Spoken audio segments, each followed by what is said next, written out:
परेशान थे क्योंकि रात होते ही उनको उनकी छत पर किसी के चलने का एहसास होता। चलने के साथ पायल खनकने की आवाज भी आती, लेकिन डर के मारे किसी की हिम्मत नहीं होती कि वो छत पर जाकर देखे आखिर मामला क्या है। फिर एक दिन राजू और उसकी पत्नी सीमा सो रहे होते हैं। अजी अजी सुनिए, सोने से पहले सभी खिड़की और दरवाजे बंद कर दीजिएगा। गाँव में बहुत डर का माहौल है। न जाने कौन चुड़ैल है जो लोगों की छतों पर घूमती है, कहीं वो अंदर आ गई तो। चल बेवकूफ डरपोक कहेंगी, मैं ढकोसलों से नहीं डरता। अगर हमारी छत से आवाज आई तो मैं खुद जाकर उस बहरूपिये का डंडा मारकर सर फोड़ दूंगा।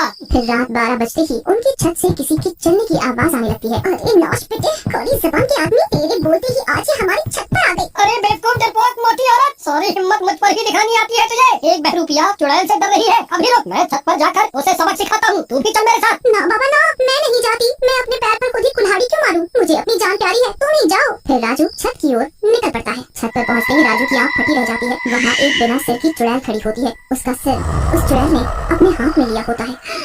आज मुझे मेरा पहला शिकार मिला। आ गया तू, आज तो मजा ही आ गया। अब तेरे शरीर की मदद से मैं पूरे गांव पर कब्जा कर पाऊंगी। नहीं नहीं चुड़ैल जी, मुझसे गलती हो गई। मेरे बीवी बच्चों का क्या होगा? मुझे माफ कर दो चुड़ैल जी। तेरी हिम्मत कैसे हुई मेरी सर के तले मेरे सामने आने की? अब तुझे तेरी गलती की सजा जरूर मिलेगी। फिर चुड़ैल उसे अपने काले जादू से जादुई रस्सी में बांध देती है और उसे लेकर उड़ जाती है। सीमा, सीमा!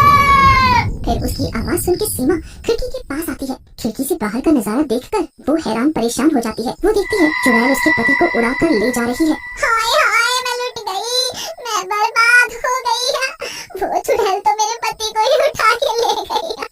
अब मैं क्या करूं? ईश्वर, अब मैं क्या करूं? मेरी मदद करो। सुबह होने पर ये बात पूरे गांव में फैल जाती है। अरे भाइयों, वो चुड़ैल कहाँ ले गई होगी राजू को? मुझे तो बहुत डर लग रहा है। मुझे लगता है वो चुड़ैल अभी तक राजू को चट कर गई होगी। चलो भाइयों, हमें डरने की बजाय समझदारी से काम लेना होगा, तभी हम उस मायावी चुड़ैल का सामना कर पाएंगे। फिर शाम होते ही गांव के कब्रिस्तान से राजू की आवाजें आने लगती है। बचाओ बचाओ, अरे कोई तो सुनो, बचाओ मुझे।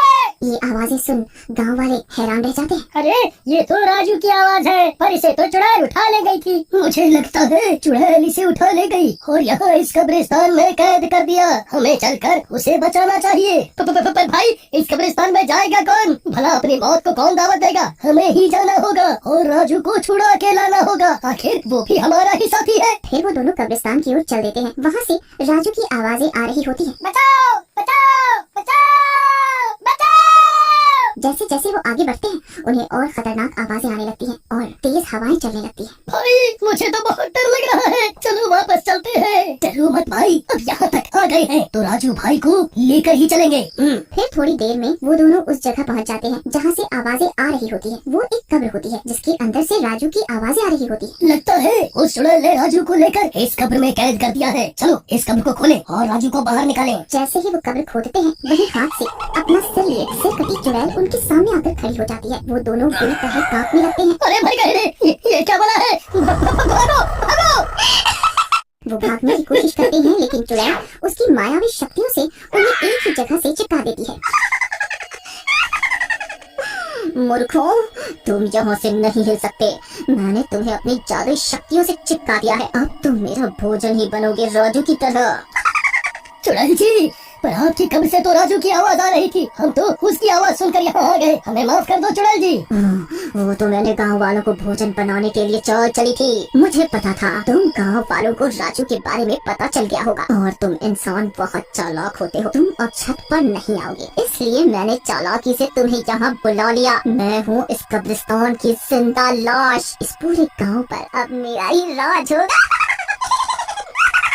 फिर वो चुड़ैल उन दोनों गांव वालों को अपनी कब्र में अपने साथ बंद कर लेती है। उन दोनों गांव वालों को लौटता ना देख सभी गांव वाले डर जाते हैं। भाइयों, मुझे लगता है कुछ अनहोनी हो गई है हमारे साथियों के साथ। अब तो राजू की भी आवाज नहीं आ रही, एकदम सन्नाटा हो गया है। हाँ भाई, मुझे लगता है हमें गाँव के पंडित जी के पास चलना चाहिए। वही हमें इस मुसीबत से छुटकारा दिलाने में मदद कर सकते हैं। फिर वो सब गांव के पंडित जी के पास पहुंच जाते हैं। पंडित जी, मदद करें, गांव में कोई चुड़ैल आ गई है। उसने गांव के 3 लोगों को गायब गायब भी कर दिया है। अब आप ही कुछ मदद कर सकते हैं, नहीं तो क्या मालूम अगला नंबर किसका लगा दे। फिर पंडित जी उनकी बातें सुनकर अपनी आंखें बंद करते हैं और अपनी दिव्य शक्ति से और अपनी दिव्य दृष्टि से चुड़ैल की हरकतें देख लेते हैं। सभी गांव वाले हाथ जोड़े खड़े रहते हैं। फिर कुछ मिनटों के बाद पंडित जी अपनी आंखें खोलते हैं। गांव में एक मायावी चुड़ैल का साया पड़ चुका है। गांव के किसी उद्दंड व्यक्ति ने कब्रिस्तान में जाकर उस चुड़ैल की कब्र पर थूक दिया है, जिससे उस चुड़ैल को गुस्सा आ गया और अब वह सबकी जान की दुश्मन बन गई है। तभी पीछे खड़ा हरिया बोलता है, पंडित जी याद आया, मुझे कुछ दिन पहले आम खाने का मन हुआ तो मैं कब्रिस्तान में लगे आम के पेड़ से आम खाने गया था। मैंने आम तोड़ा पर वह बहुत कड़वा था तो मैंने वहीं थूक दिया। ये मुझसे क्या अनर्थ हो गया, हे ईश्वर।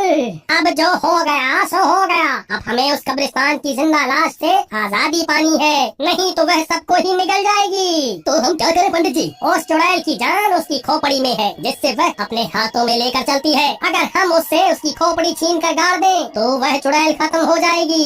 फिर अगले दिन ये आवाजें सुनकर गांव वाले समझ जाते हैं कि ये उस चुड़ैल का छल है। भाइयों अब क्या करें, कुछ ना कुछ तो करना ही होगा। हरिया भाई आज तुम और मैं चलते हैं। मैं चुड़ैल के सामने जाऊंगा और जैसे ही वह चुड़ैल प्रकट होगी तुम पीछे से जाके उस चुड़ैल को डंडा मार के उसकी खोपड़ी को नीचे गिरा देना। फिर मैं जल्दी से उसकी खोपड़ी को बोरी में बंद करके भाग जाऊंगा। क्यों, कैसी लगी मेरी तरकीब? अच्छी तरकीब है। चलो आज हम इस चुड़ैल के आतंक से गाँव वालों को बचाएं। फिर वो दोनों जाते हैं। हरिया पहले ही पेड़ के पीछे छुप जाता है और भीम उस ओर चला जाता है जहाँ से आवाज आ रही होती है। उसके वहाँ पहुँचते ही वो चुड़ैल वहाँ आ जाती है। एक और शिकार, तू तो हटा कटा है, तुझे खाने में तो बहुत मजा आएगा। इतने में पीछे से हरिया आकर डंडे से उसकी खोपड़ी पे मारकर उसे नीचे गिरा देता है और भीम जल्दी से उसे बोरी में भर लेता है। जाने दो, छोड़ दो मुझे, मैं किसी को नहीं छोड़ूंगी, मुझे खोपड़ी छोड़ दो, मेरी खोपड़ी छोड़ दो। फिर वो सब उस खोपड़ी को कब्रिस्तान में गाड़ देते हैं और सभी फैसला करते हैं कि अब से कोई भी कब्रिस्तान में नहीं आएगा।